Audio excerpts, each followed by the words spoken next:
Welcome to my channel. दोस्तों स्वागत है एक बार फिर से आप सभी का अपने इस यूट्यूब चैनल पर। दोस्तों आज हम लोग राज्यसभा तथा लोकसभा के बारे में विस्तार में जानेंगे तथा इसकी शक्तियों और इसके कार्य के बारे में भी यहाँ पे हम लोग चर्चा करेंगे। तो ये वीडियो आपके लिए काफ़ी महत्वपूर्ण हो सकता है। पूरा वीडियो देखें, बिल्कुल भी स्किप ना करें। वीडियो पसंद आता तो वीडियो को एक लाइक करें। अगर आप मेरे चैनल पर पहली बार आए हैं तो चैनल को सब्सक्राइब करना ना भूलें। साथ ही बेल के आइकन को भी दबा दें ताकि मैं जितना भी वीडियो लाऊं उसका नोटिफिकेशन आप तक पहुंचता रहे। दोस्तों आप ये वीडियो पूरा देखें क्योंकि यहाँ पे मैंने राज्यसभा तथा लोकसभा के बारे में विस्तार में बताया है। किसी भी कम्पिटिटिव एग्जाम में अगर यहाँ से प्रश्न उठता है तो आपका एक भी प्रश्न नहीं छूटेगा, ये मेरा दावा है। तो आप इस वीडियो को पूरा देखें।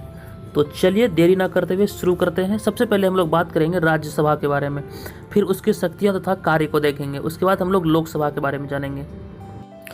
दोस्तों इस टॉपिक पे मैं जितनी भी बातें यहाँ पे आपको बताने जा रहा हूँ, इसका हर एक लाइन अपने आप में एक प्रश्न है। तो आप इस वीडियो को पूरा ध्यानपूर्वक देखें। तो चलिए शुरू करते हैं। भारतीय संविधान के अनुच्छेद 80 के अंतर्गत संसद के उच्च सदन के रूप में राज्यसभा का उल्लेख करता है। यानी कि संविधान के अनुच्छेद 80 के अंतर्गत राज्यसभा का उल्लेख है भारतीय संविधान में। और फिर मैंने आपको पहले भी बताया था कि राज्यसभा जो होता है वो संसद का उच्च सदन होता है। तो आप इन दोनों बातों को याद रखिए। फिर आगे है, राज्यसभा के सदस्यों की अधिकतम संख्या 250 हो सकती है तथा इसके सदस्यों की वर्तमान संख्या 245 है, जिसमें 233 सदस्यों का चुनाव तथा 12 सदस्यों को राष्ट्रपति द्वारा मनोनीत किया जाता है। आप यह ध्यान रखिए कि राज्यसभा में 12 सदस्यों को राष्ट्रपति द्वारा मनोनीत किया जाता है और राज्यसभा में अधिकतम सीटों की संख्या है 250 और वर्तमान में इसके सदस्यों की संख्या 245। और फिर आगे है कि 12 सदस्यों को राष्ट्रपति द्वारा मनोनीत किया जाता है और फिर मनोनीत किए जाने वाले सदस्यों के लिए यह आवश्यक है कि वह कला, साहित्य, विज्ञान, समाज सेवा के क्षेत्र में विशिष्ट ज्ञान रखता हो। तो आप इतनी सारी बातें याद रखिए। मैंने आपको यहाँ पहले ही बताया है कि इस वीडियो में मैं जितना भी बातें आपको बताने जा रहा हूँ, इसका हर एक लाइन अपने आप में एक प्रश्न है। अगर आप ये पूरा वीडियो देखते हैं तो इससे संबंधित आपका एक भी प्रश्न नहीं छूटेगा। और फिर इसी में आगे है कि राज्यसभा का गठन 6 वर्षों के लिए होता है। यानी कि राज्यसभा का कार्यकाल 6 वर्षों का होता है। और फिर यह एक अस्थायी सदन है जो कभी भी भंग नहीं किया जा सकता है। प्रत्येक 2 वर्ष के पश्चात इसके 1/3 भाग सदस्य अवकाश ग्रहण करते हैं और उसके स्थान पर नया सदस्य स्थान ग्रहण करते हैं। यानी कि कहने का तात्पर्य ये हुआ कि राज्यसभा के प्रत्येक सदस्य का जो कार्यकाल होता है, प्रत्येक 2 वर्ष के पश्चात उसका 1/3 भाग सदस्य को सेवानिवृत्त किया जाता है और फिर उसके स्थान पर नया सदस्य को स्थान ग्रहण करवाया जाता है। और यह प्रक्रिया आगे भी चलती रहती है और इससे ये होता है कि वो कभी भी भंग नहीं हो सकता। इसीलिए यहाँ पे मैंने लिखा है यह एक अस्थायी सदन है जो कभी भी भंग नहीं किया जा सकता है और इसका कार्यकाल 6 वर्षों का होता है। तो आप इसे ध्यान में रखिए। और फिर आगे है, राष्ट्रपति 1 वर्ष में कम से कम 2 बार राज्यसभा का अधिवेशन आहूत करते हैं। और फिर आगे है, राज्यसभा की अंतिम बैठक और अगले सत्र की प्रथम बैठक में 6 माह से अधिक का अंतर नहीं होना चाहिए। और फिर आगे है, भारत का उपराष्ट्रपति राज्यसभा का पदेन सभापति होता है। दोस्तों ये प्रश्न काफ़ी बार एग्जाम में रिपीट हुआ है, तो आप इसे ध्यान में रखिए कि भारत का उपराष्ट्रपति राज्यसभा का पदेन सभापति होता है। और फिर आगे है, सभापति की अनुपस्थिति में यानी कि उपराष्ट्रपति की अनुपस्थिति में सभापति के कर्तव्य का पालन उपसभापति करता है। इसलिए मैंने यहाँ पे लिखा है कि सभापति की अनुपस्थिति में उपसभापति सभापति के कर्तव्यों का पालन करता है। तो इतनी सारी बातें को आप ध्यान में रखिए।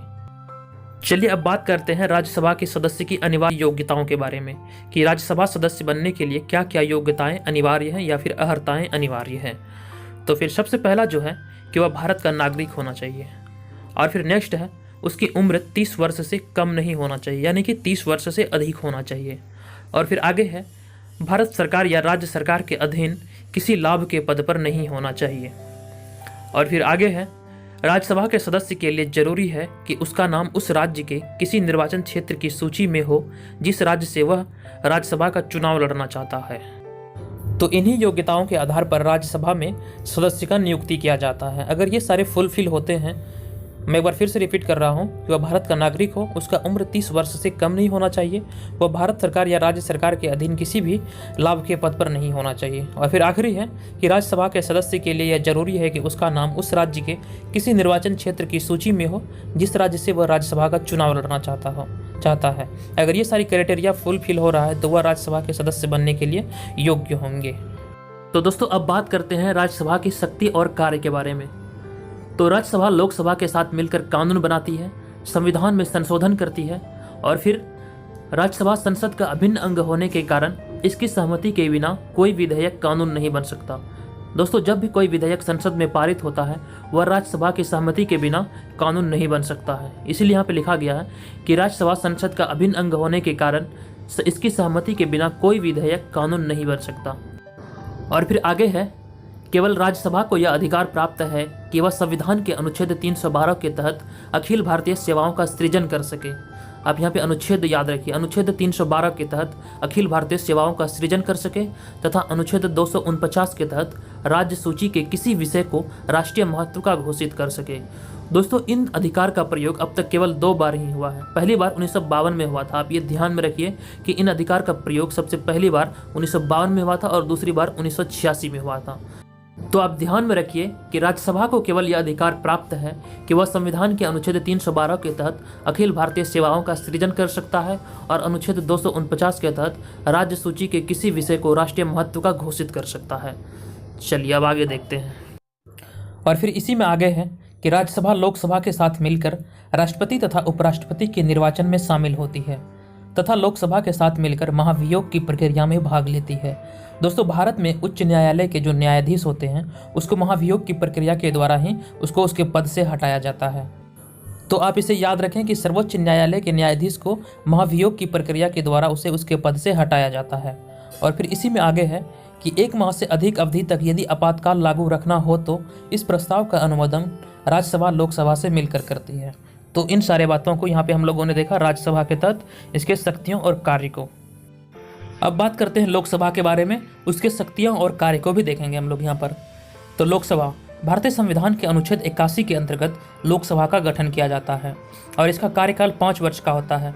यह संसद का निम्न सदन है। मैंने आपको यहाँ पे कुछ देर पहले बताया था कि राज्यसभा संसद का उच्च सदन होता है, जबकि लोकसभा यहाँ पर संसद का निम्न सदन है। इसमें जनता द्वारा प्रत्यक्ष रूप से चुने गए प्रतिनिधि भाग लेते हैं और फिर लोकसभा का विघटन प्रधानमंत्री की सिफारिश पर राष्ट्रपति द्वारा किया जाता है।